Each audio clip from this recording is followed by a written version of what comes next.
Hello दोस्तों, स्वागत है आपका फिर से एटॉमिक स्ट्रक्चर के लेक्चर सीरीज पार्ट नंबर 18 में। प्रीवियस लेक्चर तक हम लोगों ने देख लिया था कि किस प्रकार से हमें हाइड्रोजन इमिशन स्पेक्ट्रम प्राप्त हुआ था और उस स्पेक्ट्रम में हमें अलग अलग लाइंस देखने को मिले थे जिनका वेवलेंथ हमें अलग अलग देखने को मिल रहा था।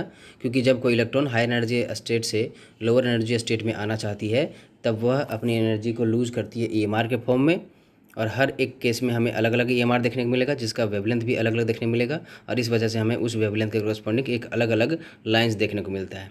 इन लाइंस की वजह से हमें अलग अलग तरह की सीरीज़ देखने को मिल रही थी जिसको अलग अलग साइंटिस्ट ने खोजी। लाइमन सीरीज़ को लाइमन ने खोजी, बाल्मर सीरीज़ को बाल्मर ने खोजी। इस तरह से हम लोगों ने सारे सीरीज़ के बारे में पढ़ लिया था।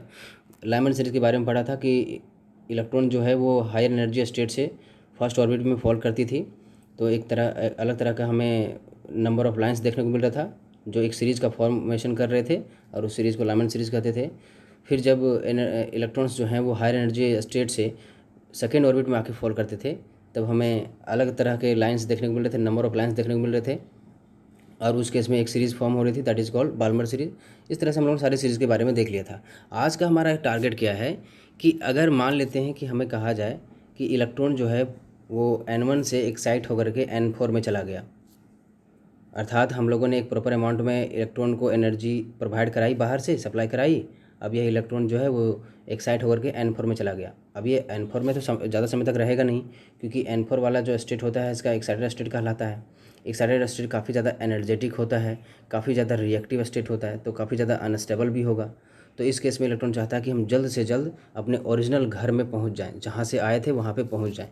अब इसके पास वापस घर लौटने के बहुत सारे रास्ते हो सकते हैं।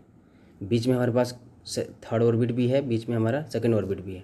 अब इस इलेक्ट्रॉन के पास बहुत सारे रास्ते हैं। क्या क्या रास्ते हैं, आइए देखते हैं। हो सकता है कि ये इलेक्ट्रॉन फोर्थ ऑर्बिट से डायरेक्टली अपने ओरिजिनल घर 1 में पहुंच जाए। तो जब ये 1 में पहुंचेगा तो उस केस में क्या करेगा, खास तरह का रेडिएशन इमिट करेगा। तो इस रेडिएशन का एक अलग वेवलेंथ होगा, मान लेते हैं λ1 है। दूसरा ऑप्शन क्या है कि यह इलेक्ट्रॉन पहले अपना जो छोटा घर है उसमें आ जाए, मतलब N3 में आ जाए। तो जब N3 में आएगा तो फिर ये कुछ ना कुछ रेडिएशन इमिट करेगा ताकि अपनी एनर्जी कुछ और कम करे। तो ये अलग तरह का EMR यहाँ पे मिलेगा हमें। तो ये λ2 मान लेता हूँ, इस EMR का λ2 मान लेता हूँ, अलग है। फिर क्या करे कि ये 3 से फिर 2 में आए, फिर 2 से 1 में आए। तो ये 3 से जब 2 में आएगा तो अलग तरह का रेडिएशन देखने को मिलेगा। तो मान लिया कि ये λ3 है। फिर ये 2 से जब 1 में आएगा तो अलग तरह का हमें वेवलेंथ नज़र आएगा, अलग तरह का EMR ये इमिट करेगा, उसका वेवलेंथ अलग का। तो मान लेते हैं λ4 है, ये अलग चीज़ है। अब अगली पॉसिबिलिटी क्या है कि इस इलेक्ट्रॉन के पास चांस क्या है कि ये चौथा से डायरेक्टली दूसरा में आ जाए, चौथा से डायरेक्टली दूसरा में आ जाए। तो यहाँ भी हमें कुछ अलग तरह का रेडिएशन निकलता दिखाई देगा, चूँकि इसे एनर्जी अपनी लूज़ करनी है, तभी तो ये लोअर एनर्जी स्टेट में आ पाएगा। तो मान लेते हैं कि यहाँ λ5 दिया। फिर अगर सीधा चौथा से दूसरा में आया और दूसरा से फिर पहला में अगर करते हैं तो ये ऑलरेडी हम लोग काउंट कर चुके हैं, तो इसको फिर से काउंट नहीं करेंगे। उसके बाद अगली पॉसिबिलिटी क्या है कि ये इलेक्ट्रॉन जो है चौथा ऑर्बिट से पहले तीसरा में आ जाए। ये तो हम लोग पहले ऑलरेडी काउंट कर चुके थे, इसको काउंट हम लोग नहीं करेंगे। अब क्या करें कि तीसरा से डायरेक्टली पहला में आ जाए, ये हम लोग काउंट नहीं किए हैं, तो ये पॉसिबिलिटी होगी। तो इस केस में फिर अलग तरह का EMR देखने को मिलेगा। तो ये हमारे पास छठा तरह का वेवलेंथ देगा। तो टोटल हमें 6 तरह की पॉसिबिलिटी दिख रहे हैं। इलेक्ट्रॉन को अपने घर वापस लौटने के 6 तरीके टोटल हैं। किस ऑर्बिट से, चौथे ऑर्बिट से पहले ऑर्बिट में आने के इलेक्ट्रॉन के पास 6 तरीके हैं। डायरेक्टली चौथा से पहला में आ जाए, या पहले चौथा से पहले तीसरा में आए, फिर तीसरा ऑर्बिट से दूसरा ऑर्बिट में, फिर दूसरा ऑर्बिट से पहला ऑर्बिट में। अगला पॉसिबिलिटी क्या है कि वो सीधा डायरेक्टली चौथा से दूसरा में आ जाए। और अगला पॉसिबिलिटी क्या है कि पहले चौथा से तीसरा में आए, फिर तीसरा से डायरेक्टली पहला में आ जाए। 6 पॉसिबिलिटीज़ बनती हैं इलेक्ट्रॉन को अपने घर वापस आने की, अलग अलग चांसेस हैं। तो हर एक केस में हमें अलग अलग लैम्बडा देखने को मिलेगी। तो ये जो ये वेवलेंथ देखने को मिल रहे हैं, दैट इज़ को नंबर ऑफ स्पेक्ट्रल लाइंस। इनके करस्पॉन्डिंग हमें स्पेक्ट्रा में अलग अलग लाइन दिखाई देगा, that is called spectral lines. तो इसी स्पेक्ट्रल लाइंस को फाइंड आउट करना है हमें। ये तो छोटी हमें ट्रांजिशन दिखी, इसलिए हम लोगों ने इसको मैन्युअली कर लिया। लेकिन अगर बड़े बड़े ट्रांजिशन देते, सपोज अगर कहता कि इलेक्ट्रॉन जो है फर्स्ट ऑर्बिट से 8वें ऑर्बिट में चला गया, तो अब बताइए कि इलेक्ट्रॉन को अपने घर वापस लौटने के कितने सारे रास्ते हैं। अर्थात आपको इस तरह से नहीं पूछेगा कि नंबर ऑफ स्पेक्ट्रल लाइंस कितने प्रोड्यूस होंगे।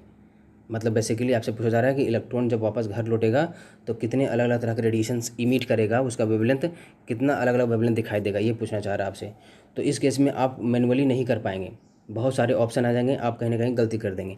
तो इसके लिए हमारे पास एक फार्मूला है, आइए उस फार्मूले को देखते हैं, जिसका यूज़ करके हम लोग नंबर ऑफ़ स्पेक्ट्रल लाइन्स को फाइंड आउट करना सीखेंगे। हमारे पास फार्मूला है नंबर ऑफ स्पेक्ट्रल लाइन्स के लिए n equals to n2 minus n1 into n2 minus n1 plus 1 divided by whole 2। ये हमारे पास इक्वेशन है, फार्मूला है, जिसका यूज़ करके सारे स्पेक्ट्रल लाइन्स को कैलकुलेट कर सकते हैं। जैसे कि जो एग्जांपल हम लोगों ने ऊपर में अभी मैनुअली सॉल्व किया, उसे इस फार्मूले में फिट करके देखते हैं।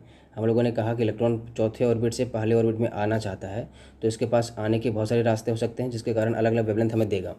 तो n2 हो गया जहाँ से आना चाहता है, तो ये 4 पुट कर देंगे हम लोग यहाँ पे। n1 हो गया हमारा जहाँ तक आना चाहता है, तो ये पहला तक आना चाहता है, दैट इज़ -1।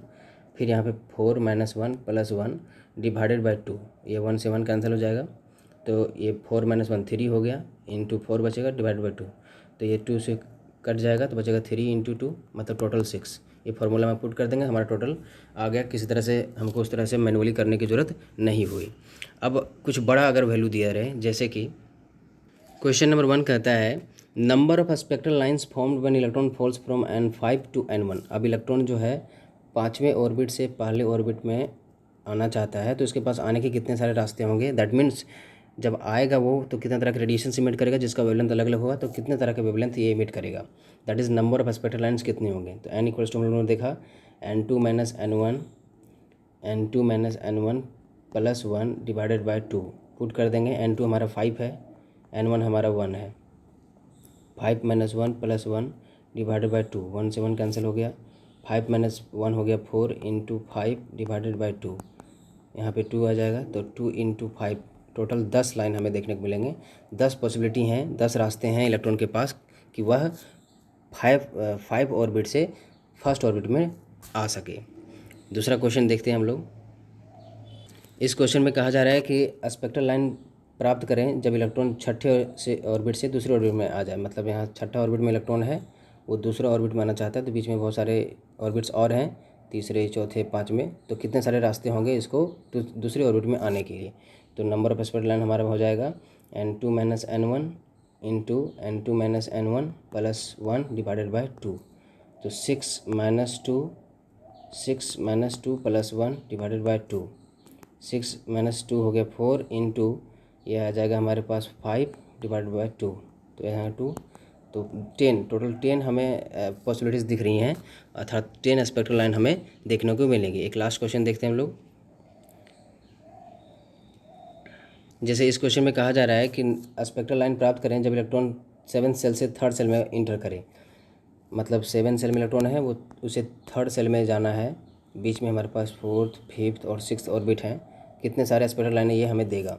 तो n इक्वल्स टू हो जाएगा 7 - 3 + 1 divided by 2, 4 into 5 divided by 2, total हमारे पास 10 आ जाएगा। 10 हमें स्पेक्ट्रल लाइन देखने को मिलेंगे।